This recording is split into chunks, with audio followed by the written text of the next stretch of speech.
Hello everyone, today I'll be discussing Linus Pauling and electronegativity. Pauling first proposed the concept of electronegativity in 1932 to explain why the covalent bond between two different atoms is stronger than the average of identical atoms. He begins by focusing on the qualities of covalent attraction or repulsion in compounds formed by identical elements.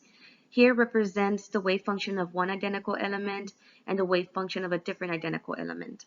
Once he figured out the value of the identical elements, he uses those values to consider a molecule with two unlike atoms. Wave function AB is known as the normal covalent bond, which is obtained by averaging two experimental values, and the actual value of the bond is the normal covalent bond, which is only done by experiment.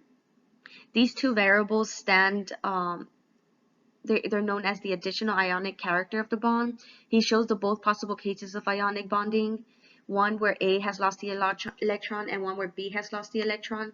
One of these values will be predominant over the other since electronegativity values are different.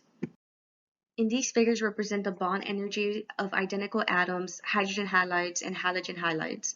In table 1, the value of bond energy is the value that was calculated by getting the wave function of the identical element. The actual bond energy is the experimental value of the normal covalent bond, and the predicted from additivity was calculated by adding the bond energy of the two elements and dividing it by 2, and delta is the difference.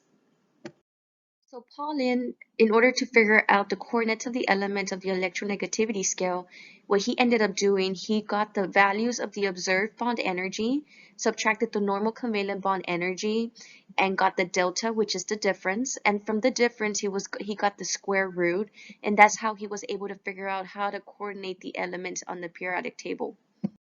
Because of Pauling, others became involved in the area and developed electronegativity scales on their own. Pauling's electronegativity scale has been widely used and stands as the lasting component of his legacy.